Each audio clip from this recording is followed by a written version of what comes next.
Selamat sore saudara-saudara.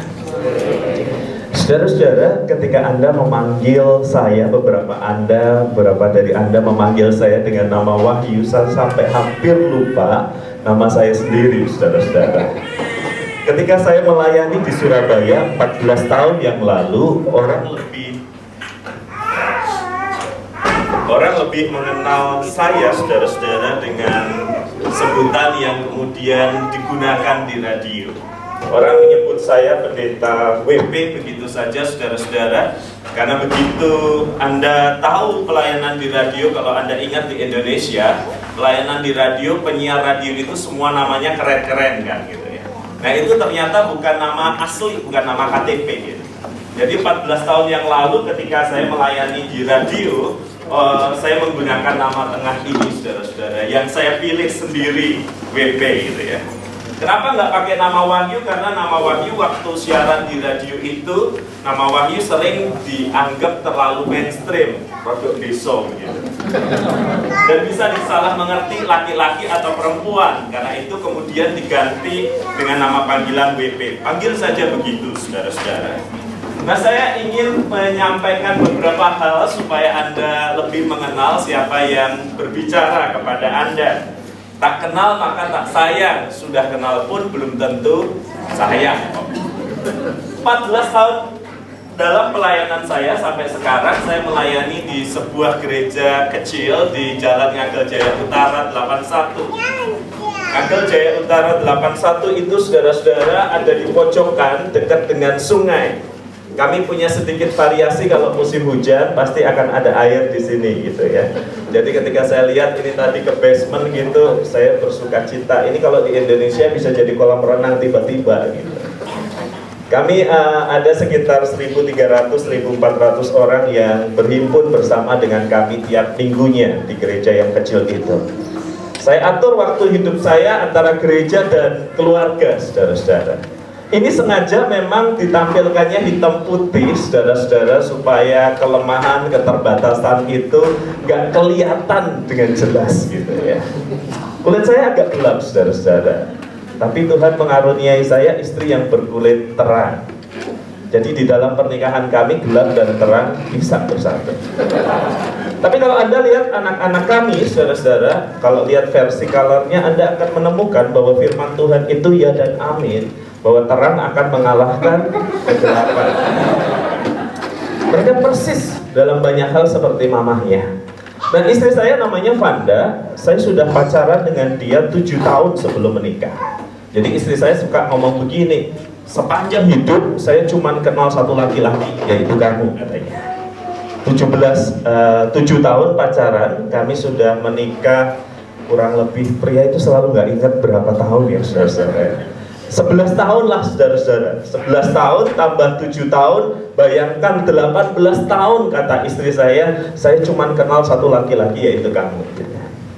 Dan saya bilang waktu kami pacaran 7 tahun itu kan kami break di tengah kan, kami putus di tengah. Dan saya selalu menceritakannya dengan terbuka begitu ya. Ketika sudah 3,5 tahun pacaran, kemudian saya melayani di satu tempat dan saya berjumpa dengan seseorang yang cukup dekat. Nah, gara-gara salah kirim SMS itulah kami putus. Saya sakit kalau ingat itu. Harusnya ngirim ke si A, kirimnya ke si B. Waktu itu belum ada WhatsApp dan yang lainnya. Dan kemudian saya pindah ke Surabaya. Saya bertemu kembali dengan kekasih yang lama yang masih setia menanti ini. Dan kemudian kami menikah. Dan saya pikir ketika kami menikah semuanya itu seperti mulai dari nol, kayak di pompa bensin di Indonesia. Mulai dari nol ya Pak gitu. Realitanya kami menemukan nggak bisa mulai dari nol, saudara-saudara. Ada banyak luka dalam perjalanan relasi 3,5 tahun dan 3,5 tahun kemudian yang mewarnai hidup pernikahan kami. Gak jarang kami berkelahi, masing-masing kemudian menjadi histeris, dan setelah histeris menjadi historis gitu.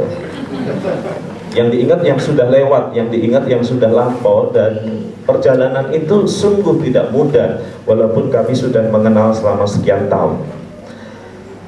Salah satu hal yang saya kerjakan sekarang untuk Indonesia, begitu saya menyebutnya supaya keren, adalah setelah menulis buku untuk kalangan Kristen, setelah banyak menulis artikel untuk orang Kristen, saya memutuskan mulai tahun yang lalu kami lakukan sesuatu untuk Indonesia. Anda bisa klik ributrukun.com, startup media yang saya mulai tahun yang lalu, ributrukun.com.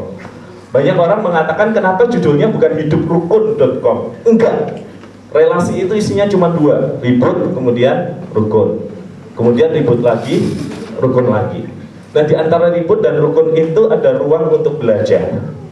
Makanya semakin kita belajar, siklusnya semakin berjalan lambat. Rukun, ributnya jarang. Semakin kita tidak belajar, siklusnya jadi cepat sekali. Dan siklus yang cepat itu akan melelahkan perjalanan Anda dan saya.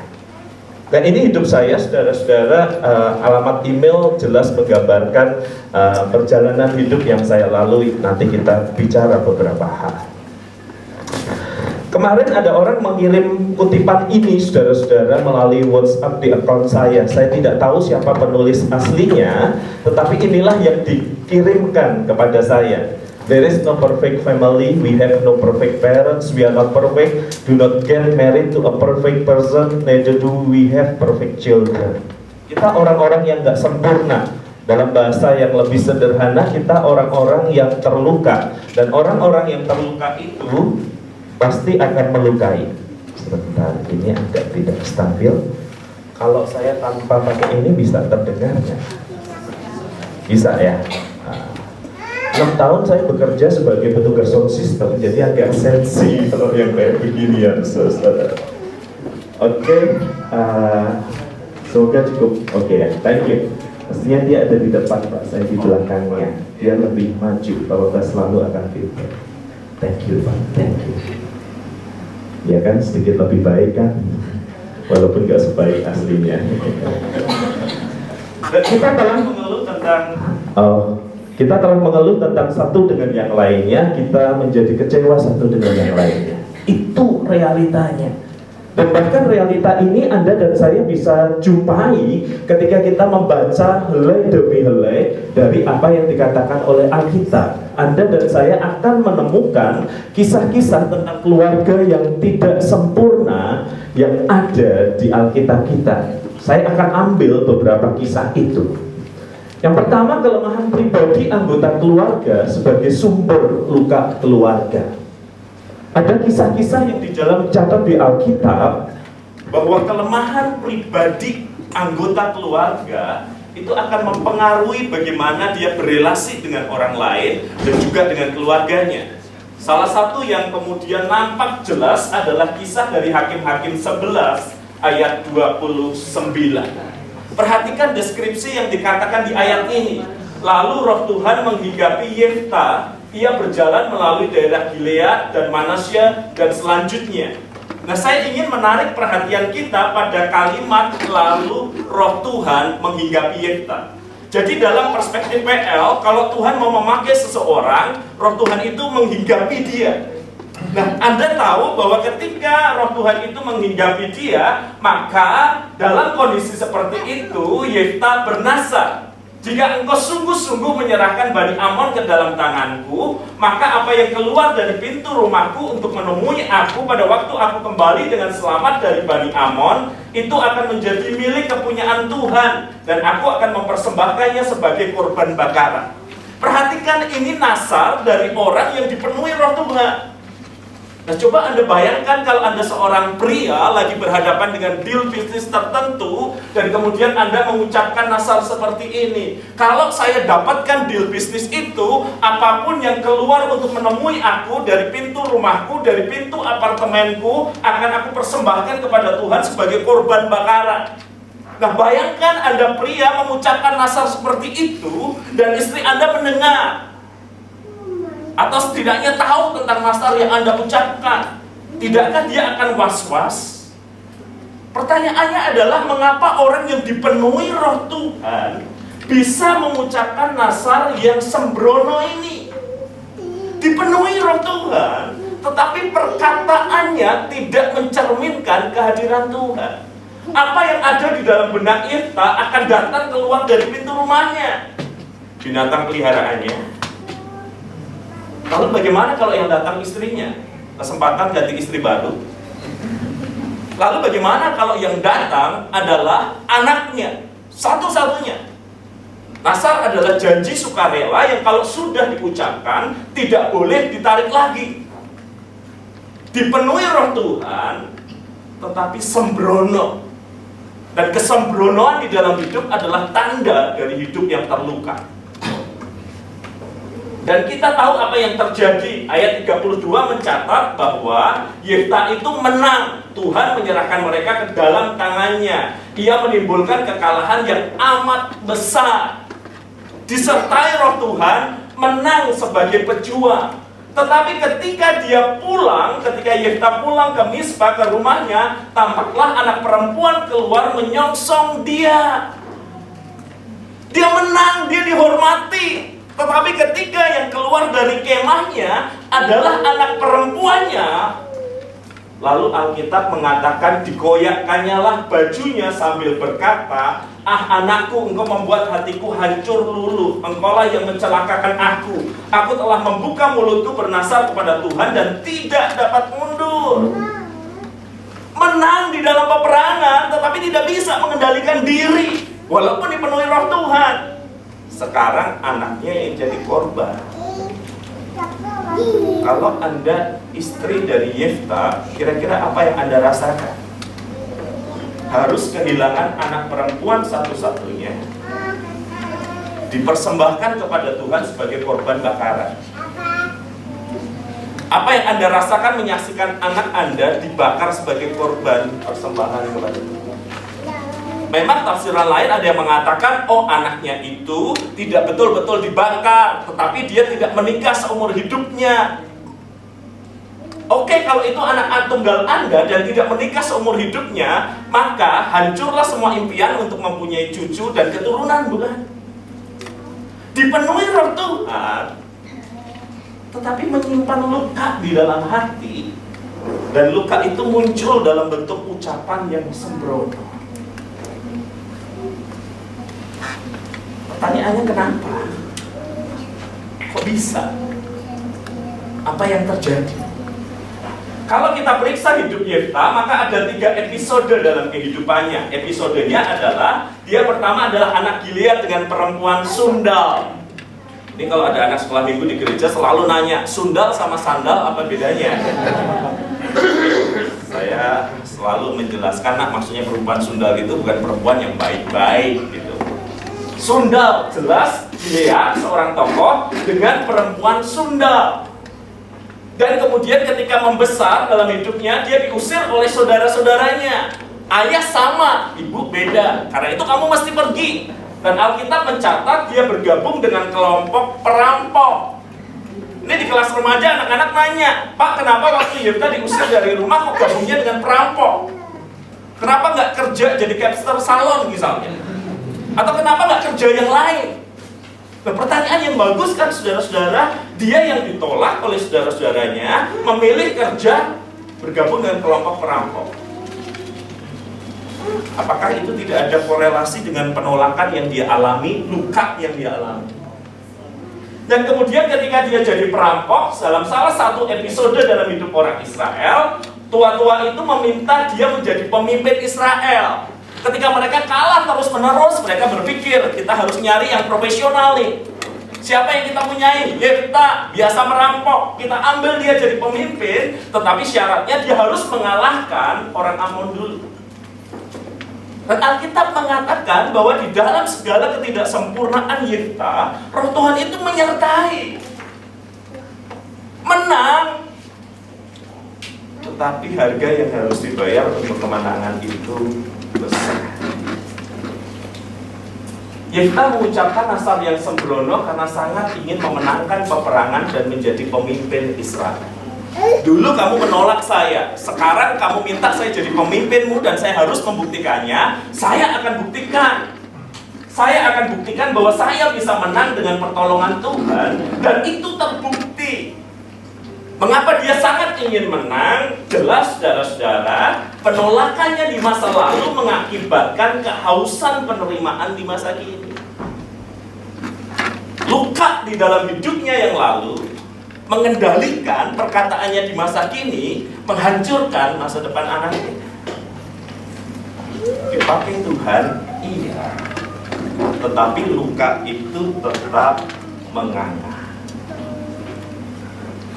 Keluarga terdiri dari orang-orang yang punya luka di masa lalu, saudara-saudara. Siapapun juga. Ada luka di masa lalu, pertanyaannya adalah apakah luka-luka ini disadari atau tidak kehadirannya. Banyak orang memulai pernikahan dengan berkata, ini starting dari nol, Pak. Semua periode lama hidup saya sudah saya hapus, saya mulai yang baru. Enggak. Kita tidak mulai dari nol. Kita mulai dengan semua luka yang terkumpul dalam perjalanan hidup kita. Dan luka itu pada umumnya sama seperti luka-luka yang lain, kita sembunyikan karena itu buruk.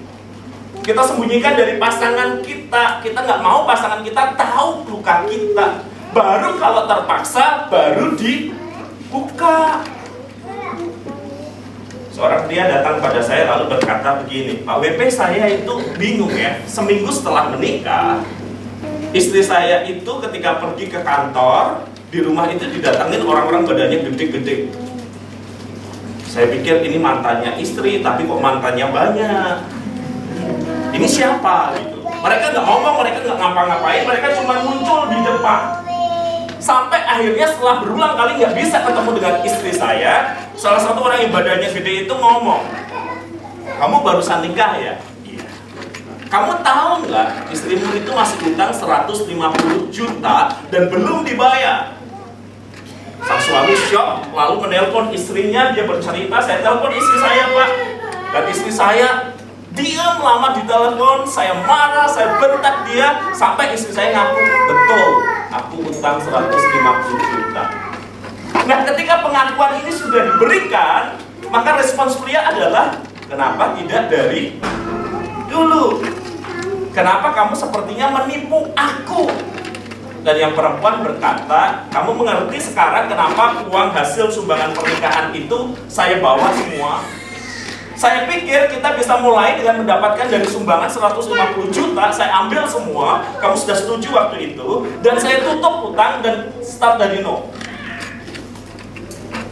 Ternyata nggak sejumlah itu, utang masih ada, dan kemudian repotnya dari percakapan soal uang ini, pertanyaannya jadi mundur lagi. Apalagi yang belum kamu ceritakan pada saya. Jangan-jangan dulu sebenarnya kamu udah punya suami atau udah punya anak. Jangan-jangan ada yang lain lagi yang kamu sembunyikan. Jangan-jangan ketidaktahuan itu selalu membawa pada tanda tanya, dan di dalam tanda tanya pikiran kita negatif. Berapa banyak sih saudara-saudara orang yang datang konseling dan kemudian berkata, setelah 17 tahun menikah saya baru tahu bahwa istri saya itu ternyata pernah mengalami hal yang buruk terkait dengan relasinya dengan si X di masa lalu. Setelah sekian tahun menikah saya baru ngerti suami saya itu ternyata pernah punya sisi dari kehidupan yang dia tidak ceritakan. Tetapi sekarang saya tahu karena mantannya cerita ke saya. Dan apa yang Anda rasakan ketika Anda tahu dari orang lain dan bukan dari pasangan Anda? Marah, sakit, terluka. Biasanya semua luka-luka dari masa lalu itu tidak dipercakapkan, ingin ditutup, dan kemudian baru muncul setelah ada satu peristiwa, ada sebuah ledakan, yang dari ledakan masalah itu baru ditarik ke belakang. Kita kemudian berkata, oh pantesan selama ini kamu begini dan begitu. Pantesan. Durasi waktu pacaran juga tidak menjamin bahwa pasangan itu terbuka dengan lukanya. Banyakan dari kita menampilkan sisi-sisi terbaik kita sama seperti iklan, dan kemudian sisi-sisi terburuk menyusul dalam perjalanan pernikahan. Dan ketika sudah menyusul sisi-sisi terburuk itu, Anda baru sadar suami atau istri nggak bisa diretur, dikembalikan dan ditukar. Mau nggak mau mesti hidup dengan orang seperti itu. Yang pertama, saudara-saudara, Sama seperti yang dialami oleh Yefta, luka itu bisa berasal dari luka keluarga, bisa berasal dari luka pribadi salah satu anggota keluarga. Ada kelemahan, ada keterbatasan, ada kesalahan. Keluarga yang kedua, saudara-saudara, memberi penegasan kepada Anda dan saya. Bukan hanya kelemahan pribadi, tetapi dosa anggota keluarga juga bisa menjadi sumber luka dari keluarga. Ketika Anda membaca Perjanjian Lama, Anda akan menemukan bahwa keluarga Perjanjian Lama menurut saya nggak ada, jarang sekali yang bagus, yang ideal. Even Daud, seorang yang luar biasa, kita tahu dia berdosa. Ketika dia jatuh berzina dengan Batsheba, ada perkataan kurang lebih seperti ini: mengapa engkau menghina Tuhan dengan melakukan yang jahat di matanya? Orang Uria kau biarkan tewas, istrinya kau ambil menjadi istrimu, dan kemudian ini dosa yang dilakukan Daud. Nah, dosa Daud ternyata berimplikasi pada hukuman yang tidak berhenti pada Daud, tetapi hukuman itu, pedang tidak akan menyingkir dari keturunanmu sampai selamanya. Di ayat 11 ditegaskan bahwasanya malapetaka akan kutimpakan ke atasmu yang datang dari kaum keluargamu sendiri. Jelas, sangat spesifik. Satu dosa dari satu anggota keluarga, walaupun Daud minta ampun sama Tuhan, menulis Mazmur 51 itu, dosanya diampuni, tetapi akibat sosial dari dosa itu masih ada. Nah, ini yang berat, saudara-saudara. Relasi dengan Tuhan sih sudah diampuni, tetapi akibat sosialnya itu loh, yang tidak mudah berhenti. Dan ini yang terjadi pada Daud. Akhirnya salah satu fase yang paling menyesakan dalam hidup Daud adalah ketika Absalom, anaknya sendiri, memberontak melawan Daud, menggulingkan Daud dari tahtanya. Daud sampai harus lari. Absalom adalah anak Daud yang membunuh Amnon. Amnon ini pemerkosa saudara Absalom, namanya Tamar. Dan kemudian dia berada di pembuangan 3 tahun, ditarik kembali ke istana 2 tahun, tetapi diasingkan. Gak jelas di Alkitab apakah mereka berrekonsiliasi atau apa, gak jelas. Sampai satu periode di mana kemudian Absalom itu memberontak dan menggulingkan Daud dari posisinya sebagai raja. Nah, dari pemberontakan ini kita tahu berarti ada relasi yang tidak selesai. Daud diampuni Tuhan, iya, tetapi dampak sosialnya itu loh yang terus berkepanjangan. Pak, Bapak mesti bicara sama suami saya. Dia diajak konseling nggak mau. Oke, saya akan bicara dengan suami ibu. Tapi kasih saya gambar kurang lebih bagaimana cerita. Lalu yang perempuan berkata, suami saya dalam periode perjalanan pernikahan kami suatu saat pernah tidur dengan perempuan lain. Ya sebenarnya kalau tidur doang nggak apa-apa, tapi aktivitas sebelumnya itu kan. Dan punya anak, Pak. Suami udah datang mohon ampun kepada saya.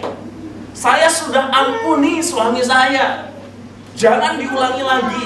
Suami saya berkata, enggak lah, enggak lagi, enggak bakal punya anak. Maksudnya? Benar suami saya memegang teguh janjinya, Pak. Tidak punya anak lagi, tidak berhubungan dengan perempuan itu lagi. Tapi saya pikir hubungan mereka putus. Tidak. Suami saya masih mentransfer sejumlah uang, dan saya baru tahu untuk menghidupi perempuan itu dan anaknya. Saya nggak terima karena saya nggak dikasih tahu. Apa sih susahnya diputus begitu saja? Waktu saya bilang sama suami, apa susahnya diputus begitu saja? Suami bilang, saya nggak tega. Wah, sebagai istri saya nggak terima. Kalau dia nggak tega, berarti dia masih ada rasa kasihan. Rasa kasihan dekat banget sama rasa kasih, rasa cinta. Wah, perempuan kalau sudah begitu sangat ngeri cara berpikirnya. Terus Bapak mesti ngomong sama suami saya, suruh dia berhenti sama sekali. Gak boleh. Saya ketemu suaminya, benar pasti seperti ini? Benar, Pak. Kok nggak dihentikan sih? Saya nggak tega. Saya nggak tega. Karena kalau saya hentikan, perempuan itu mengancam, maka anak dan potret bersama keluarga itu akan dimunculkan di media sosial dan keluarga saya hancur. Pengampunan Tuhan itu pasti, tetapi luka akibat dosa itu punya dampak sosial yang tidak mudah selesai. Dosa itu mempunyai setidaknya dua dampak, relasi dengan Tuhan dan relasi dengan sesama. Relasi dengan Tuhan pulih dengan pengampunannya, sementara relasi dengan sesama tak selesai dengan sendirinya. Seringkali orang hanya berfokus pada relasinya dengan Tuhan. Yang penting saya beres lah Pak sama Tuhan. Oh iya itu penting, saya tahu itu penting. Tetapi problemnya adalah bagaimana menyelesaikan akibat sosial dari dosa ini loh. Yang rumit kan bukan urusan dengan Tuhan, rumit urusan dengan manusia. Dan yang paling rumit dari segala yang rumit adalah kalau sudah perselingkuhan. Itu menghabiskan waktu bertahun-tahun, itu menghabiskan energi banyak untuk memulihkan kembali. Sudah berselingkuh, sudah mengaku, kira-kira sudah selesai, tetapi luka masih ada di dalam hati. Dan seorang suami sampai berkata, saya udah ngaku loh Pak, tapi sejak pengakuan itu saya nggak punya privasi lagi. HP saya semua diperiksa, media sosial saya dipegang, semua Facebooknya, aliran uang saya diawasi, mirip diawasi KPK. Saya nggak leluasa lagi. Tetapi istrinya bilang, dulu nggak saya awasi aja kayak begini. Maka untuk memastikan tidak terjadi, saya mesti awasi. Urusan dengan Tuhan beres, dampak dengan sosialnya tidak beres dengan sendiri. Sumber yang ketiga dari luka di dalam keluarga kita bisa adalah soal salah pola asuh sebagai sumber luka keluarga. Jadi keterbatasan diri, kelemahan diri, dosa yang dilakukan, atau salah pola asuh. Dan ini ada di dalam kisah yang sangat populer tentang Yusuf, bukan? Israel lebih mengasihi Yusuf dari semua anaknya yang lain. Sebab Yusuf itu anaknya yang lahir pada masa tuanya.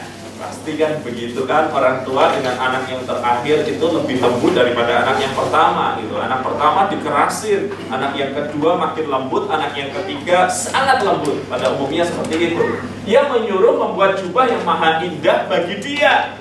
Nah repotnya, salah pola asuh, perbedaan ini dilihat oleh saudara-saudaranya, bahwa ayahnya lebih mengasihi Yusuf dari semua saudaranya, maka bencilah mereka itu kepadanya. Saudara-saudaranya benci. Saya barusan ngurusin satu keluarga. Ketika 8 anggota keluarga berkonflik, susah damaiin satu-satu, tapi akhirnya kami berhasil kumpul semua. Dan masing-masing orang diberi kesempatan bicara. Ayo, utarakan apa yang ada di hatimu. Anda tahu semua yang diutarakan itu bukan problem sekarang, bahwa papa mama nggak adil bagi warisan. Bukan problem sekarang, tetapi semua problem sekarang ini punya akar yang panjang. Salah satu sampai bilang gini, ingat nggak waktu saya naik kelas 1 SD, ke saya papa cuma beliin sepeda, tetapi ke adik papa beliin sepeda yang harganya 3 kali lebih mahal dari sepeda saya. Itu sudah puluhan tahun, saudara. Dari situ saya belajar papa itu nggak fair memperlakukan kamu. Kalau sekarang kita bermasalah soal warisan, itu udah jelas. Semua bisa ditarik mundur dari awal, papa memang gak fair kepada. Anaknya yang seperti ini membekas di hati dalam. Walaupun kepada orang tua saya selalu mengatakan, apakah benar hal yang seperti itu terjadi? Jawabannya selalu, kami sudah mencoba adil. Tetapi dia merasa tidak puas, dia tidak merasa puas, tidak puas, dan kemudian harus diselesaikan, dan itu berkepanjangan. Maka iri hatilah saudara-saudaranya kepadanya, tetapi ayahnya, perhatikan kalimat ini, ayahnya tahu kan? Tetapi ayahnya menyimpan hal itu di dalam, dibiarin. salah satu dosa utama pria kan tidak bertindak kan, diem kan. Sama seperti ketika Hawa dicobai, Adam juga diem aja, nggak tahu apa yang dia lakukan, barangkali asik dengan gadgetnya. Yang ini polanya sama, tetapi ayahnya menyimpan hal itu di dalam hatinya. Dosa pria itu bukan hanya apa yang dilakukan, tetapi apa yang tidak dilakukan. Dan rasanya lebih banyak apa yang tidak dilakukan. Tapi dicatat dengan baik oleh para perempuan, yaitu istri-istri. Nanti kalau dia marah, dia tahu-tahu bisa memberikan seperti notan. Kamu dulu ingat nggak? Kamu lupa ulang tahun, kamu lupa ulang tahun pernikahan, kamu lupa. Kemudian kita baru sadar, gila ya. Wanita itu memang tercatat yang baik gitu ya, untuk semua keterbatasan kita. Maka pertanyaannya adalah ketika kita punya anak, dan saya juga punya anak, dan bingung sekali gimana caranya supaya kakak dan adik ini nggak ngerasa gitu. Kita sudah sedapat mungkin adil kok gitu, tapi tetap anak bisa punya perasaan tertentu kan. Sama seperti anak saya bilang, kenapa kakak dibeliin itu, saya dibeliin ini. Bukan beda sesuai usia aja bisa merasa tidak adil. Dibelikan mainan yang sama, kenapa mainannya sama? Kan kita bisa saling main. Dibelikan mainan yang berbeda, rebutan. Cuma mau main ini, gak mau main itu. Bayangin kita punya anak 2, 3. Orang tua kita yang dulu 5, 11, 12 gimana? Atau dugaan saya udah kalau 11, 12 sudah gak diurus lagi. Udah terserah mau kayak gimana. Tapi problemnya menurut saya bukan hanya terjadi rasa iri, tetapi ada yang tidak mau diselesaikan gitu loh. Sang ayah itu nggak mau selesaiin, nggak mau klarifikasi, nggak mau pertemukan, nggak mau, sehingga kemudian menyimpan luka. 3 contoh dari hidup berkeluarga di Alkitab. Luka itu bisa dari kelemahan pribadi akibat luka di masa lalu, dosa yang dilakukan, dampak sosialnya panjang, atau salah pola asuh atau pola relasi dalam keluarga. Tetapi good news-nya adalah di dalam semua kisah Alkitab itu, dan itu nampak jelas dalam kisah Yusuf, Tuhan itu bekerja dan di dalam dan melalui luka-luka dalam keluarga untuk menggenapi kehendaknya.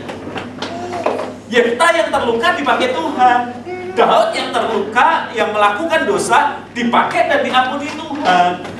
Yusuf yang kemudian di dalam segala pergumulannya, perlakuan istimewa, ketidakbijaksanaannya juga dipakai Tuhan. Tetapi dipakai Tuhan itu harus membuat kita menambahkan catatan tertentu, yaitu walaupun kita dipakai Tuhan, tak berarti luka-luka itu sembuh dengan sendirinya. Dipakai Tuhannya iya, lukanya masih menganga. Makanya kalau gereja ribut, ya saya paham, saya merasa biasa. Sebab hanya orang yang terluka yang melukai. Dan hampir pasti gitu ya, orang-orang yang suka bikin gara-gara di gereja itu adalah orang-orang yang juga punya problem di dalam hidup pribadinya. Jadi gara-gara yang dia timbulkan di gereja itu adalah semacam teriakan, tolong saya, tolong saya, tolong saya, untuk sebuah problem yang ada di rumah tangganya. Saya khotbah di satu gereja, terus gembalanya bilang gini, Pak WP minta tolong ya, dibesuk anggota majelis kami, penatua kami. Dibesuk ya Pak, orangnya galak setengah mati. Saya ngomong udah gak mempan, barangkali kalau pendeta tamu yang berkhotbah mempan. Saya tahu kadang-kadang tuh teman-teman suka ngasih kerjaan ekstra tanpa honorar yang ekstra. Jadi udah merasa mendal, terus kemudian disuruhlah pendeta yang nggak tahu apa-apa ini untuk datang. Saya bilang, Pak, saya nggak tahu lokasinya. Nggak apa-apa, diantar driver, nanti ditemenin sampai rumah. Tetapi Bapak harus sampaikan kepada Bapak itu jangan marah-marah, Pak, jangan galak, jangan emosian kalau di gereja. Maka saudara-saudara, saya diantar driver, mobil parkir, dan kami masuk di gang-gang kecil, gang-gang antar rumah gitu loh. Di Indonesia itu kalau Anda ingat kan ada rumah yang begitu berdempetan, tetapi ada gang-gang kecil yang Anda bisa lewat. Dan dari gagang itu Anda bisa melihat ada jendela di situ, mereka lagi masak apa, aromanya tercium, suaranya lagi apa, ada. Sampai kemudian yang antar saya itu sampai tiba di pinggir gitu dan berkata, "Pak, itu orangnya." Nah, ketika dia mengatakan, "Pak, itu orangnya," feeling saya udah gak enak, saya mesti ditinggal. Udah pendetanya nyuruh, sekarang drivernya, "Pak, itu orangnya." Saya jaga mobil ya, maka saya saudara-saudara diem. Saya ingat-ingat kayaknya dia hadir di kebaktian, jadi dia pasti mengenal saya. Nah, ketika driver itu pergi, saya masih diem di situ.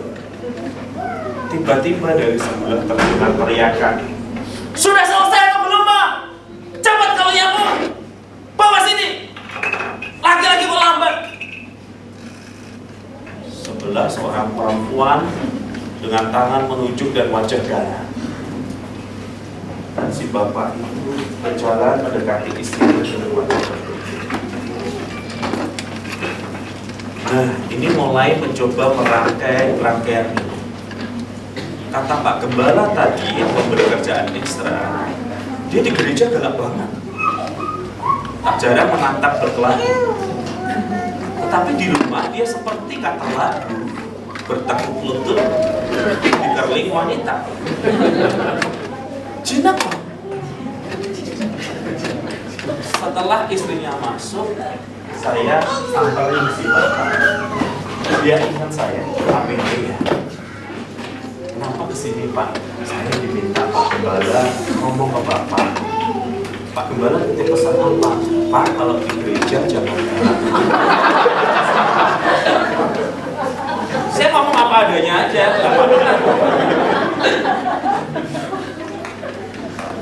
Dan kemudian saya sampai berkata,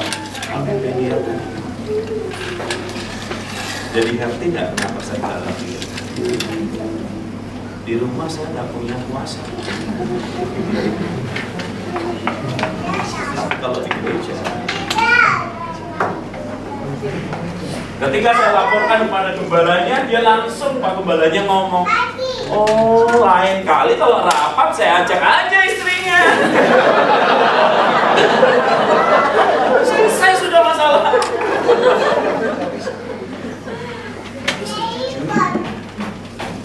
Di balik perilaku aneh anggota itu adalah teriakan tolong.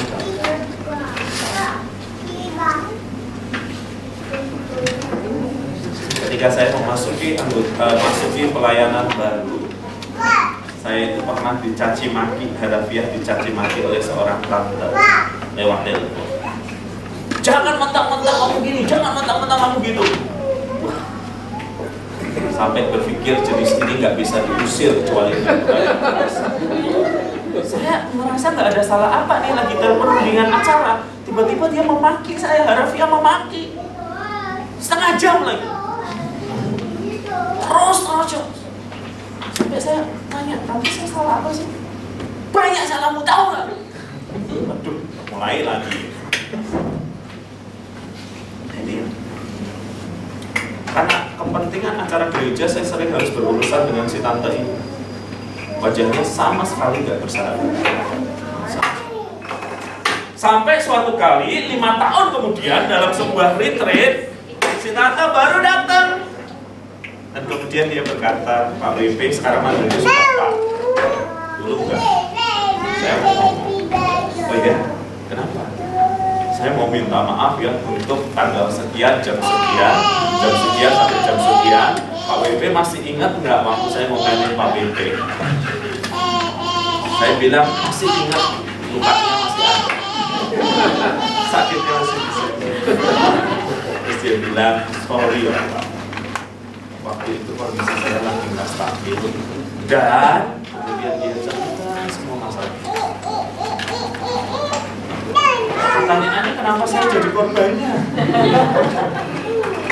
Tetapi kudusnya adalah sesudah itu. Boleh nggak mulai sekarang saya nganggap Bapak sebagai anak saya sendiri? Gue nggak siapa-siapa aja dimarahin gitu, apalagi sebagai anak. Tapi enggak, dia belum. Sejak saat itu saya nggak perlu masak saben hari. Selalu ada yang baru setiap pagi di rumah. Saya jadi ngerti gitu ya. Tuhan itu bisa pakai orang-orang yang terluka. Ya kalau enggak, Tuhan mau pakai siapa? Kita semua punya luka kok. Termasuk saya juga punya luka, punya kemarahan, punya kekecewaan, punya apa. Tetapi kalau dipakai Tuhan, bukan berarti luka-luka itu sembuh dengan sendirinya. Masih ada proses perjuangan yang mesti selesai di dalam diri kita. Dan interaksi di dalam pelayanan itu memunculkan kadang-kadang luka-luka supaya kita periksa diri gitu. Kenapa ya saya sensitif kalau soal ini ya? Kenapa saya tiba-tiba marah ya? Kenapa ya saya begini ya? Seperti kata Amsal, besi menajamkan besi, manusia menajamkan kesamanya. Bisa nggak muncul banyak konflik dalam hidup berumah tangga? Bisa. Keduanya saling menjaga jarak. Saya tahu Pak, suami saya kalau habis rapat majelis jangan diutak-atik tuh. Tensinya lagi tinggi. Oh saya tahu Pak, istri saya kalau tanggal tua jangan ketemu, pasti ditodong tuh. Nah, saling menjaga diri gitu. Gak benturan, tapi juga gak dekat. Damai tapi gersang. Problemnya adalah kita hanya bisa dicintai sejauh kita membuka diri. Kalau kita saling menjaga supaya gak benturan, gak ribut sih, tetapi juga gak mendalam. Karena kita tidak merasa diterima dengan semua luka, dengan semua pengalaman buruk. Kita hanya bisa dicintai sejauh kita membuka diri. Bisa juga sih nggak konflik? Bisa nggak? Bisa. Kalau nggak konflik itu kan mengandaikan dua-duanya sama-sama punya kekuatan kan? Kalau nggak konflik berarti apa yang terjadi? Penganiayaan. Satu menganiaya yang lain. Belum tentu laki-laki loh ya. Di era emansipasi ini bisa saja perempuan menganiaya yang laki-laki. Dan dalam kondisi seperti ini, yang laki, yang perempuan, yang teraniaya nggak bisa jawab, pokoknya diem aja. Orang melihat, rumah tangganya akur ya. Gila, rumah tangga mereka nggak pernah konflik ya. Lihat dia begitu baik ya. Tapi yang menjalani datang dan berkata, Pak, saya udah nggak tahan lagi.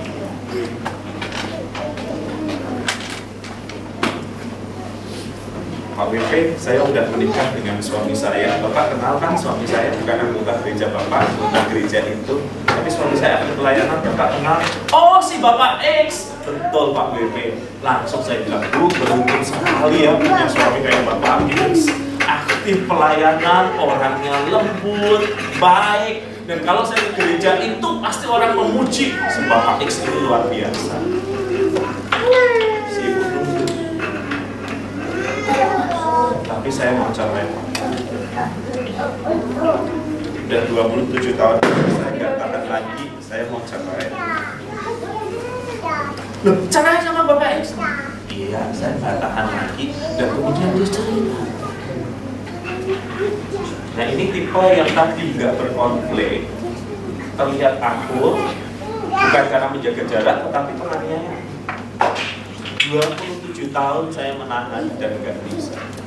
Dan ketika saya temui si Bapak X, saya tanyain betul, awalnya dia mutar-mutar sampai akhirnya betul. Dan ketika dia membuka sejarah hidupnya, saya baru ngerti kenapa dia begitu sangat keras dan kasar kepada istrinya. Gak bisa dilawan. Karena dia sendiri gak pernah dibapaki. Dia cerita bahwa berdasarkan kisah orang yang merawat dia di panti asuhan, dia itu ditemukan di tempat sampah. Dan si bapak bilang, seumur hidup saya nggak pernah kenal ayah saya seperti apa. Saya nggak pernah tahu bagaimana ayah memperlakukan anak, bagaimana suami memperlakukan istri.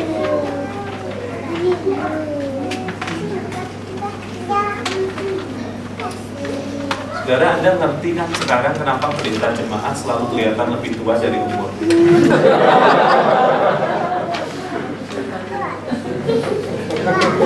Gue dong sesekali curhat ya.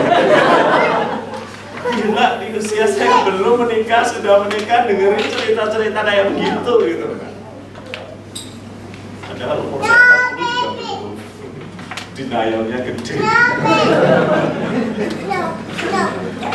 Tapi itu membuat saya makin memahami bahwa ya ayo kita berurusan dengan luka-luka yang belum selesai itu gitu. Pada si bapak saya tanya, istrimu tahu bahwa kamu ternyata dibesari di panti asuhan? Enggak. Nggak pernah saya cerita. Saya tutup. Setelah belak-belakan dibuka apa adanya, istrinya cuma mengatakan, oh pantesan kamu seperti itu. Coba kamu ngomong dari dulu. Kita belajar bersama. Salah satu dampak luka yang gak menyenangkan kan, luka itu membuat kita terisolasi. Jangan sampai kelihatan orang lain. Kalau kelihatan saya akan ditolak. Kalau kelihatan saya gak akan diterima. Jangan. Dan kemudian meledak jeder. Dan setelah meledak baru ditelusuri, ternyata jalannya panjang.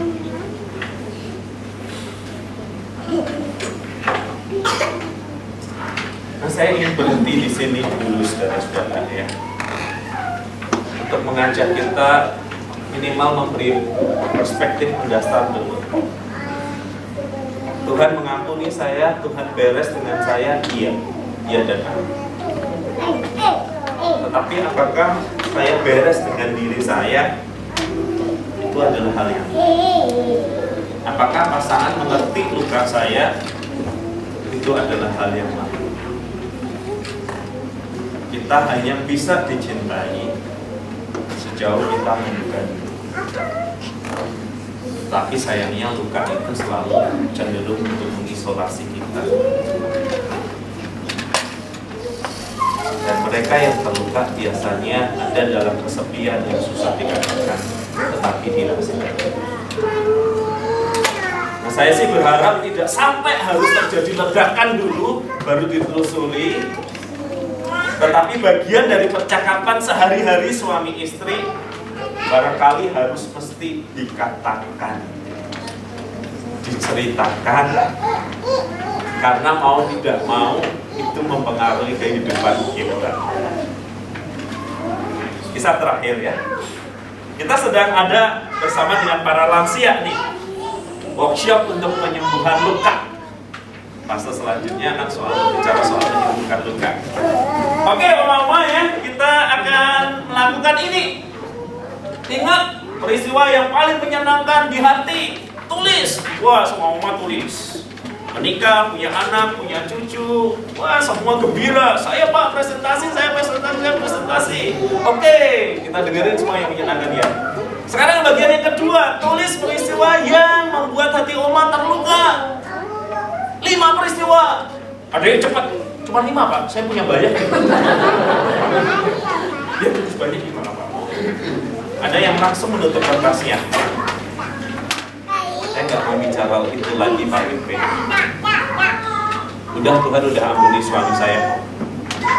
Tuhan udah ngerti dia selingkuh, dia udah minta maaf, Tuhan udah ampuni. Saya udah nggak mau ingat lagi itu Pak Wipe. Bener, saya nggak mau ingat lagi. Tuhan udah ampuni, Tuhan udah maafkan. Saya nggak mau tulis, tapi nangis.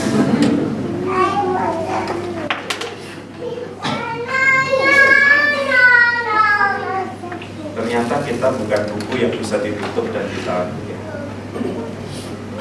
Ternyata kita manusia dengan masa lalu, masa kini, dan masa depan.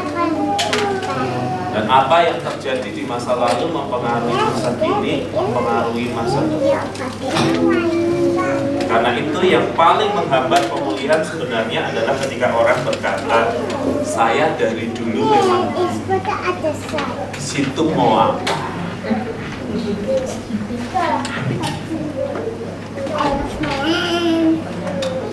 Itu mengunci pemulihan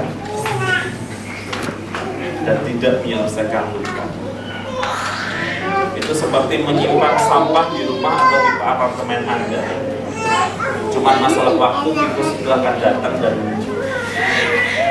eksesnya banyak. Nah, saya ingin berhenti dulu di sini. Ntar saya nggak berhenti banyak cerita. Oke, saya ingin berhenti dulu di sini. Tadi saya nggak tahu pertanyaannya dikirimkan lewat apa ya? Lewat getaran hati atau apa? Saya nggak tahu.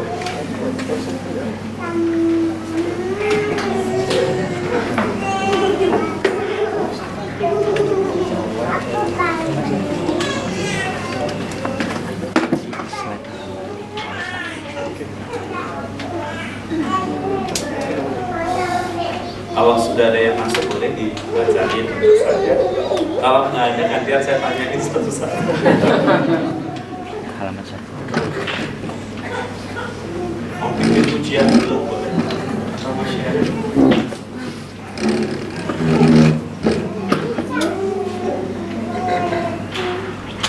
Oh belum?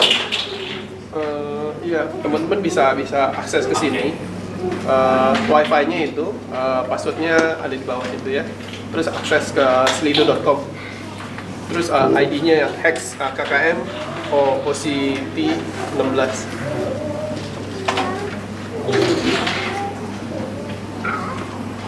Iya deh, kayaknya perlu kasih waktu untuk itu. Boleh nyanyi solo kalau nanti. Ya, yang boleh. Iya. Ada pertanyaan. Oh boleh, Boleh, boleh, Pak, ya? boleh. Ya, mungkin teman-teman ada yang mau bertanya atau mau sekedar sharing juga boleh, daripada saya yang zulu gitu.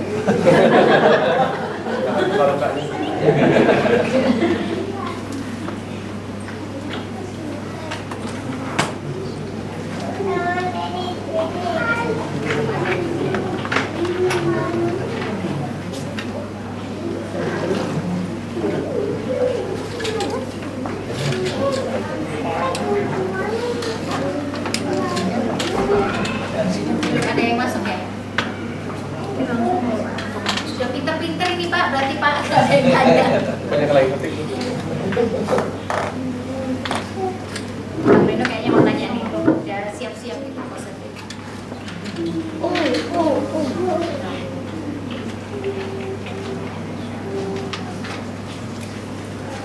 Dia lebih gembira kalau sekalian gadgetnya yang diberikan. Enggak sekedar pertanyaan. Yuk, gimana?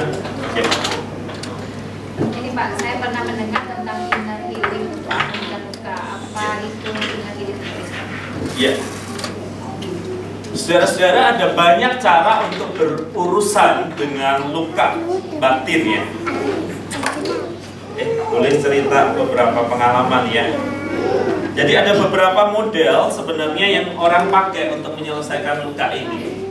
Model yang paling simpel adalah model yang disebut survei perjalanan hidup. Itu kadang saya lakukan bagi mereka yang akan menikah. Boleh nggak dikembaliin ke presentasi saya?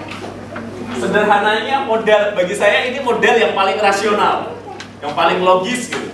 Nanti saya ceritakan model juga yang kadang-kadang nggak logis tapi ya bisa efektif gitu. Nah, ini. Nah, model survei perjalanan hidup adalah hal yang sering dilakukan untuk mereka yang akan menikah.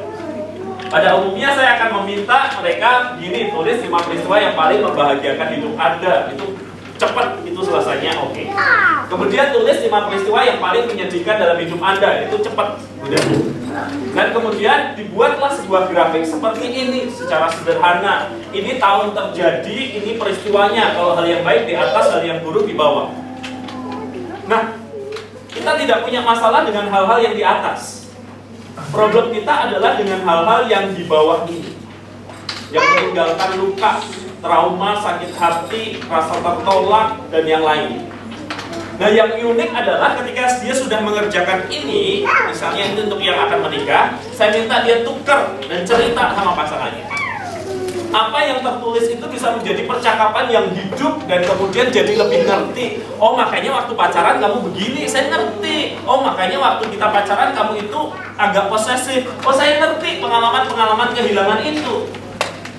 Oh, makanya kamu memperlakukan saya seperti saya itu papamu yang mesti supply segala kebutuhanmu, saya ngerti. Oh, ternyata papa mamamu itu pisah. Karena itu kamu menjadi sangat-sangat curiga, sangat-sangat rasa insecure. Oh, saya ngerti. Survei perjalanan hidup adalah model inner healing, penyembuhan luka yang paling rasional menurut saya. Tetapi ada juga cara yang lain yang saya pernah saksikan ketika yang rasional ini nggak jalan. Jadi ceritanya gini. Suatu kali saya dipanggil ke rumah sakit. Nah, kalau pendeta GKI dipanggil rumah sakit itu udah jelas. Ada orang pengen mati, nggak mati-mati, tolong didoain. Kalau pengen hidup, panggilnya pendeta gereja lain. Kalau pengen mati, pendeta GKI. Jadi saya datang ke ruangan itu, saudara-saudara. Ketika saya datang, loh, kok nggak ada gejala-gejala antara hidup dan mati? Malah ketika saya datang, pasiennya langsung bangun, langsung perempuan nih menatap saya, langsung berkata, kamu mau apa dengan saya? Ini saya udah nggak enak. Ini pasti kemungkinan ada unsur definisi. Nah, baru setelah dia menantang begitu, suaminya bilang, Pak, dokter di sini udah nyerah, katanya dokter bukan halusinasi, tetapi ini kemungkinan kuasa lain nih. Terus, makanya saya undang Bapak.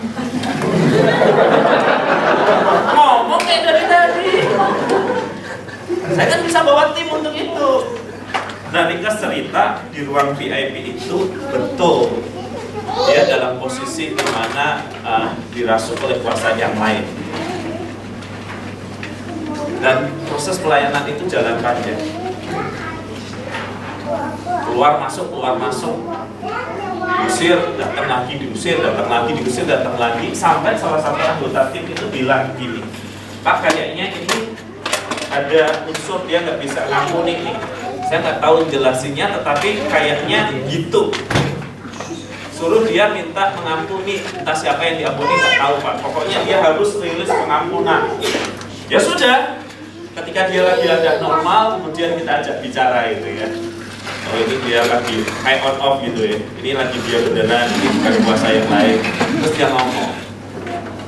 Dari percakapan itu, setelah beberapa hari, ternyata pernah di dalam kehidupannya dia menggambarkan, dia cerita, saya waktu itu usia sekian pulang ke rumah pakai baju ini, papa saya jaga di toko, saya minta permen, papa saya marah, saya diangkat, saya dibuang ke tempat sampah.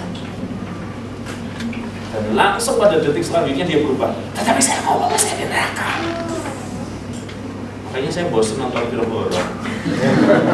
Ini lebih seru.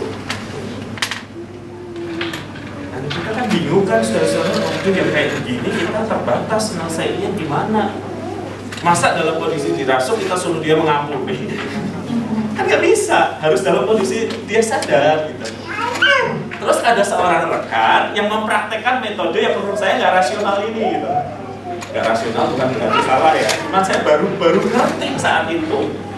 Ketika rekan ini datang, saya bilang, tolong dong, saya udah nggak tahu apa yang harus dilakukan. Terus dia ngomong, kita berdoa ya Bu, berdoa. Oke, kita ingat peristiwa itu kembali ya. Oke, itu waktu itu pakai baju apa, pakai ini. Terus dia ceritain semuanya. Termasuk ketika adegan dia dibuang. Tapi sebelum ini marah lagi, rekan saya itu langsung nepuk dia sambil berkata, Bu, Papa sekarang kan sudah tidak ada. Saya mau bilang, mewakili Papa, saya minta maaf ke Ibu. Nangis pecah, nangis terus. Saya bilang, cuma gitu? Kok cuma gitu sama saya? Terus rekan saya jelasin, ini kalau biasanya menyangkut dengan orang yang sudah meninggal, ini namanya perwalian. Jadi orang dibawa gitu ya, untuk mengingat peristiwa itu, dan dia mewakili saya minta maaf. Saya bilang selalu efektif nggak? Nggak juga sih. Tetapi waktu itu saya melihat ini efektif banget gitu loh. Saya kan cuma punya jurus yang rasional, ini jurus yang lain. Saya jadi bengong.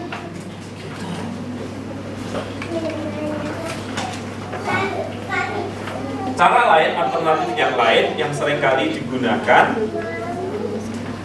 adalah menolong orang tersebut untuk memberi makna yang baru untuk luka. Misalnya, contoh yang paling konkret ya, ketika seorang perempuan dilecehkan secara seksual oleh mamanya sendiri, dan itu menyebabkan dia tidak bisa berelasi dengan pria manapun. Gak bisa. Disentuh pria sudah gak nyaman, merasa jijik, merasa kotor, obsesif, kompulsif, cuci tangan bisa 15-20 kali. Ya, itu kan jelas perilaku obsesif, kompulsif itu kan lahir dari sebuah luka tersendiri.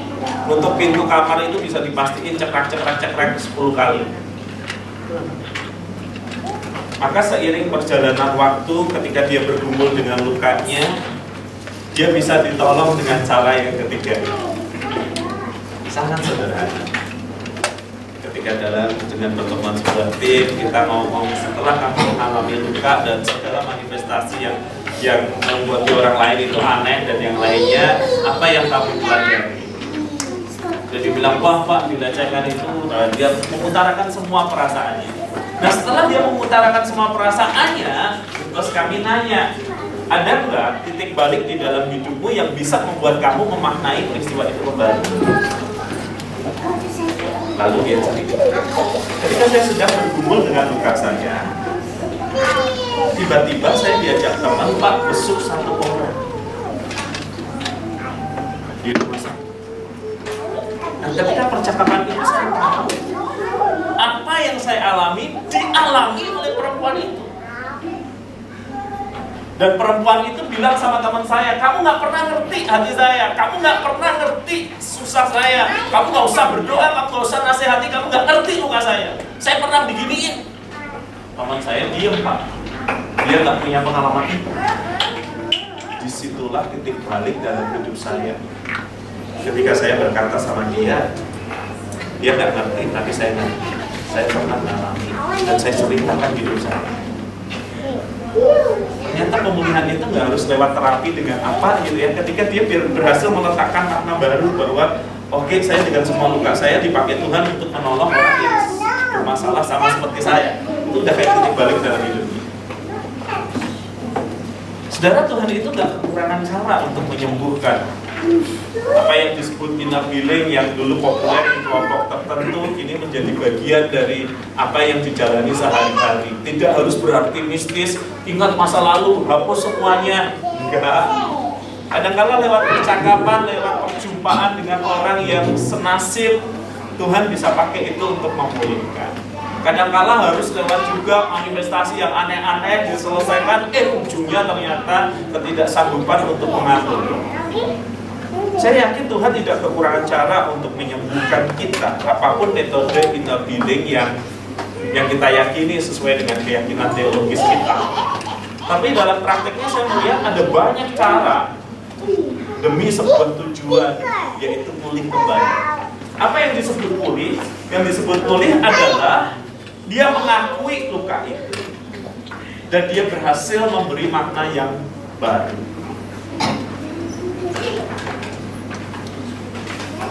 Kelas 5, kelas 6 SD itu masa-masa gemilang dalam karir saya sebagai siswa. Kelas 5, 6 SD. Setelah itu sama sekali nggak ada. Saya ngikutin lomba belajar teladan, saya ngikutin ini, saya ngikutin itu, sehingga kepercayaan diri saya itu luar biasa. Tetapi Anda tahu, saudara-saudara, ketika dulu itu ada nilai Eptanas Murni, NEM, SD, yang saya terima itu jumlahnya 34. 34 bagi 5, 7 kurang. Itu pukulan terberat dalam hidup saya. Saya ikut lomba belajar teladan nomor 15, nomor 12, sekota Semarang. Nah ini kok NEM-nya cuma 34. Saya kecewa, saya marah dengan diri saya. Sampai suatu kali beberapa ibu-ibu itu mulai mencermati ada pola yang tidak benar. Kenapa anak-anak yang biasa-biasa nilainya tinggi, anak-anak yang selama ini berprestasi nilainya rendah? Dan the power of ibu-ibu itu luar biasa, khususnya ibu-ibu yang kepo. Maka dia tanya ke sekolah dan didaskin beberapa data. Suatu kali mama saya pulang dan berkata, nah nilaimu seharusnya 43. Kenapa saya ketemu 34? Ini ibu-ibu sudah ketemu sekolah, udah diperiksa, ternyata ada kesalahan pengisian nilai. Kelas A dan B 28, nilai kelas B ke kelas A, nilai kelas A ke kelas B. Wah, itu menimbulkan harapan. Oke, ada kekeliruan. Berarti diakui nggak sama sekolah? Diakui. Bisa diperbaiki nggak? Besok ke Dikbud. Waktu itu masih beda kan? Maka the power of ibu-ibu itu kan Dikbud. Dan kemudian mama saya pulang dan berkata, sorry, tidak bisa diperbaiki. Kamu mesti terima 34. Itu luka dalam sekali dalam hidup saya. Dari yang udah merencanain di Semarang ya, Dominico, Loyola, gitu kan. Dan kemudian bagian hidup yang jauh lebih luar biasa. Saya sampai harus sekolah ke sekolah yang Anda bisa ketemu alat kontrasepsi yang sudah dipakai. Jelek banget sekolah. Ya walaupun habis itu bisa ke sekolah yang lebih baik. Tetapi sejak saat itu saya udah nggak lagi mau jadi anak yang kutu buku, belajar serius gitu. Sejak saat itu saya meninggalkan gereja. Saya tanya sama guru saya sekolah minggu, kenapa kalau Tuhan berkuasa, kenapa kok Dia mengizinkan ini terjadi? Jawaban guru sekolah minggu, sadar semua bekerja untuk kebaikan. Tapi saya nggak bisa terima. Saya hidup dengan luka itu bertahun-tahun. Sampai kemudian akhirnya ada satu titik di mana betul-betul pengampunan bisa saya berikan kepada orang yang melakukan kesalahan. Enggak pakai manifestasi. Saya cuma sampai pada titik di mana saya bisa berkata, Guru, saya bisa memaafkan tolak kesalahan yang dulu dilakukan. Dia nangis, saya nangis. Masa lalu berubah tidak, tapi ini saya bisa memberi makna yang baru. Lewat jalan yang gak menyenangkan ini tidak mengambil saya sebagai hamba Tuhan. Belum tentu kalau saya dapat nilai 43 saya jadi hamba Tuhan. Kesembuhan berarti kesanggupan menaruh makna yang baru, bukan menghapus apa yang sudah lalu. Jadi kalau ada orang bilang, aduh Kak, gara-gara kesalahan administratif ya saya nggak diterima. Tenang bro, tenang. Saya tahu perasaanmu, I feel you bro.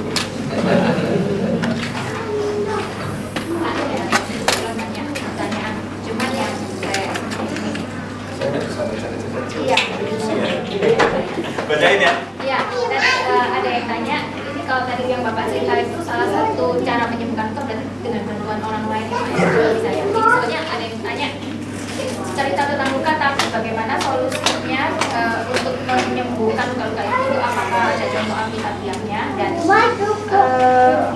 kan jadi itu kayak salah satu cara membereskan, tapi kan susah untuk melupakan. Bereskan ya beres, tapi tidak bisa melupakan. Kesembuhan bukan berarti melupakan. Kesembuhan adalah memberi makna yang baru, menghadirkan Tuhan di luka. Nah saudara, saya tidak ngomong dalam dimensi rasional ya, karena dalam dimensi rasional kita ngerti. Tetapi bagaimana jarak terjauh kan dari apa yang kita tahu sampai apa yang kita rasakan. Nah karena itu biasanya ada banyak lembaga, ada metode-metode tertentu yang menolong kita untuk menarik apa yang ada di kepala. Ya saya tahu saya harus ngampuni sampai ke hati, sampai ke sini. Kadang ada pertemuan atau camp-camp tertentu yang membahas tentang bagaimana menyelesaikan itu. Tetapi basicnya tetap sama. Apa yang kita tahu di kepala kita mesti bawa sampai ke hati, ke sini. Dan di dalam banyak kasus kita memang butuh orang lain. Butuh orang lain sebenarnya untuk apa sih? Untuk mengajak menarik kembali memorinya dan mencoba untuk memberi makna baru. Nah kalau saya katakan selesai, tapi sesungguhnya itu butuh waktu, kadang butuh sesi yang cukup panjang, berulang kali sampai akhirnya ketemu sebenarnya real problemnya apa sih. Tetapi ada cara yang menurut saya lebih gampang kok saudara. Yang lebih sederhana adalah kalau kita bersedia ingat benar-benar saat itu apa yang menyebabkan itu, dan kalau kita punya suami atau istri kita komunikasikan, kita tumpahkan apa adanya. Kadang kala luka itu tidak disembuhkan dengan cara diberesin lukanya. Luka itu kadang-kala disembuhkan dengan setelah luka ini dibuka, dibanjiri dengan kasih yang luar biasa. Kadang itu seperti genangan kasih itu menyelesaikan luka dengan sendiri.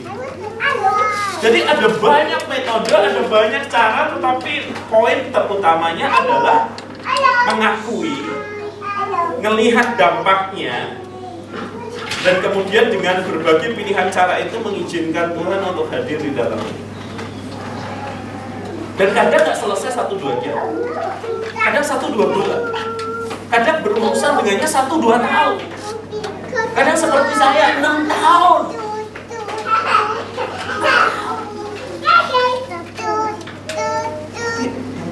saya katakan adalah setelah 6 tahun itu seperti ada beban di sini yang kemudian ditarik, dicopot gitu. Dan saya baru tahu bahwa ternyata guru yang melakukan kesalahan itu juga memendam rasa bersalah, sehingga sampai sakit-sakitan. Padahal peristiwa itu udah berlalu sekian tahun. Saya dulu pikir dia tenang-tenang saja, ternyata dia juga menderita gara-gara itu. Dia dulu pikir saya tenang aja menerima itu sebagai orang Kristen. Dan baru dia tahu saya juga menderita. Dan kalau sudah selesai, perkataan selanjutnya apa? Ya kalau kita tahu, kita dulu bicara ya. Nggak perlu nunggu 6 tahun, nggak perlu nunggu kamu sakit, ibu sakit ya. Ya iya ya, saya nggak perlu susah memanggil kamu dari jauh ya. Mayoritas kita enggan membereskan segera karena apa? Karena merasa nggak ada urgensinya. Ya udahlah Pak, masuk-masuk punya luka ya sudahlah. Suami saya kayak gitu, udah saya pendam dalam hati. Lagi kayak gitu saya pendam. Oh saya udah maafkan Bapak tapi luka. Dan bad news-nya adalah mereka yang dekat dengan kita ada dalam posisi paling baik untuk melukai kita. Bad news-nya adalah luka-luka itu biasanya datang dari orang terdekat kita. Musuh menghadap dari depan, tetapi sahabat menikam dari belakang. Suami atau istri menikam dari belakang. Jadi kadang kita mau menyelesaikannya, ya ini terkait dengan suami sih Pak. Nggak usah kami mau ribut-ribut lagi. Ah ya sudahlah, dimaafkanlah. Lu kok terulang lagi? Mungkin dia kilaf Pak. Sekali dia jatuh dalam dosa, 2 kali kilaf. Lu kok terjadi 3 kali? Oh itu mungkin sudah hobi. Lu kok 4 kali? Oh barangkali mungkin sudah takdir saya untuk menerima dia apa adanya. Direduksi terus sampai kemudian suatu kali muncul dan berkata, saya kok nggak ngerasa apa-apa lagi dengan suami saya. Rasa cinta itu digrogoti dengan banyak hal yang kemudian nggak apa-apa saya terima, nggak apa-apa saya terima, nggak apa-apa saya terima, sampai kemudian ternyata saldo cinta kita itu diam-diam berkurang drastis. Begitu juga dengan orang tua anak. Pak, sudahlah Pak, orang tua nggak sempurna, saya terima ketidaksempurnaan gitu ya. Loh, tetapi setelah saya pulang ke rumah, loh kok dia ulangi lagi? Ya sudah, saya atur jarak jauh, saya nggak mau berrelasi dengan dia. Loh, ternyata dia masih jarak jauh juga bisa menjelekkan saya lewat media sosial Pak. Masa sih nggak kemudian ketemu dan ngomong, nggak kemudian bicara? Jarak dekat sekaligus membawa kita dalam masalah yang besar, bukan dengan orang asing. Luka yang tidak mudah diselesaikan. Luka yang paling sulit diselesaikan adalah ketika itu menyangkut dengan orang terdekat kita. Dan ketika saya baca Alkitab ya, ada nggak ya? Ada bagian menarik dari 2 Timotius yang Paulus katakan tentang akhir kehidupan ini. Saya senang banget baca 2 Timotius. Itu surat paling manusiawi menurut saya. 2 Timotius adalah surat Paulus yang terakhir. Dan di dalam surat 2 Timotius, ingat banget bahwa lihat bagaimana dia mengenal diri dan lukanya. 2 Timotius 4 ayat yang ke-14. Ayat 11 misalnya. Hanya Lukas yang tinggal dengan aku, jemputlah Markus dan bawalah ia kemari karena pelayanannya penting bagiku. Dulu dia pernah ribut dengan Barnabas soal Markus ini. Sekarang di akhir kehidupannya, bawalah Markus karena pelayanannya penting bagiku. Ayat 14. Alexander tukang tembaga itu telah banyak berbuat kejahatan terhadap aku. Tuhan akan membalasnya menurut perbuatannya. Dia sadar lukanya, dia sadar siapa yang menyebabkan lukanya. Orang luar ada, tapi juga ada orang dalam. Ayat 16. Pada waktu pembelaanku yang pertama, tidak seorang pun membantu aku. Semuanya meninggalkan aku. Kiranya hal itu jangan ditanggungkan atas mereka. Jadi pertanyaannya bukan apakah kita terluka atau tidak. Jalan kesembuhan cuma satu. Kenali dan jujur dengan luka itu. Dan Rasul sekalipun Paulus pun ternyata sanggup mengenali dan mengungkapkan luka itu. Bukan hanya orang luar, tetapi juga terhadap kalangan Kristen yang meninggalkan dia ketika dia ada di dalam pengajian. Jadi orang yang sehat itu bukan yang tidak pernah terluka. Yang berani mengatakan saya terluka, saya tersakiti. Itu penyebabnya, ini penyebabnya. Dalam pengakuanlah ada kesembuhan.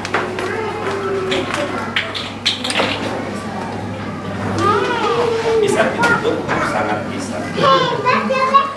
Yuk kita berdiri, kita berdoa ya.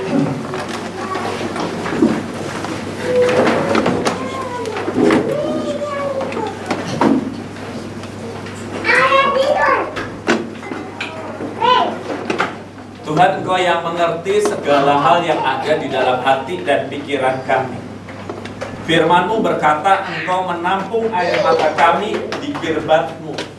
Engkau tahu yang menyebabkan hati kami bersedih. Engkau tahu setiap luka yang ada di dalam diri kami. Luka yang kami tidak ingin ingat, tapi ternyata mempengaruhi kehidupan kami. Engkau tahu. Dan diam-diam dengan luka itu kami merasa malu, kami merasa tidak ingin mempercakapkannya. Tetapi semakin kami sembunyikan, semakin kami merasa sendiri, tidak dimengerti, tidak dicintai. Dan luka itu bermanifestasi dengan banyak cara dan menghancurkan kehidupan kami. Karena itu ingat dan tolonglah kami ya Tuhan, untuk jujur dan terbuka dengan semua luka-luka kami. Bukan untuk menyalahkan orang lain terutama, bukan untuk melarikan diri dari realita, bukan untuk melakukan pembenaran terhadap hidup kami, tetapi untuk jujur apa adanya. Kami yang terluka, biarlah kami juga mengingat Kristus di atas kayu salib itu terluka. Dan dari luka Kristus itulah kami ditebus, kami diselamatkan. Luka Kristus menjadi jalan penebusan, pembebasan bagi kami. Karena itu pakailah juga luka-luka kami sebagai sarana untuk menguatkan hidup orang-orang yang lain. Ketika kami mengakuinya, ketika kami memberi makna yang baru, ketika kami menghadirkan Tuhan di dalamnya, kami menjadi penyembuh-penyembuh yang pernah sebelumnya terluka. Luka itu sekarang menolong orang lain untuk mengalami pemulihan. Tuhan tolong kami, keluarga kami, perjalanan kehidupan yang harus kami lewati selanjutnya. Di dalam nama Kristus, kami mohon berkati bagi setiap keluarga dan aktivitas kami sesudah ini. Di dalam nama kami berdoa. Amin. Terima kasih Pak. Sebenarnya masih ada, duduk. Sebenarnya masih banyak pertanyaan-pertanyaan. Terima kasih untuk rekan-rekan yang sudah bertanya. Nanti akan kami coba sampaikan ke Pak WP untuk dibalas di dalam email. Iya. Saya lebih keren daripada kepala ya Pak ya. Bukan siapa-siapa bisa kasih PR sama Pak WP ini. Kalau mungkin masih ada yang unek-unek yang, soalnya ini ada beberapa yang sifatnya umum, ada beberapa yang sifatnya sudah spesifik gitu pertanyaannya. Pak bersedia Pak nanti kalau di email khusus nih Pak, boleh deh katanya gitu ya. Nanti boleh tanya alamat email Pak WP sama pengurus. Kita akan masuk persembahan kemana jadinya. Sambil ditanya persembahan ini kita akan nyanyikan lagu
Amin.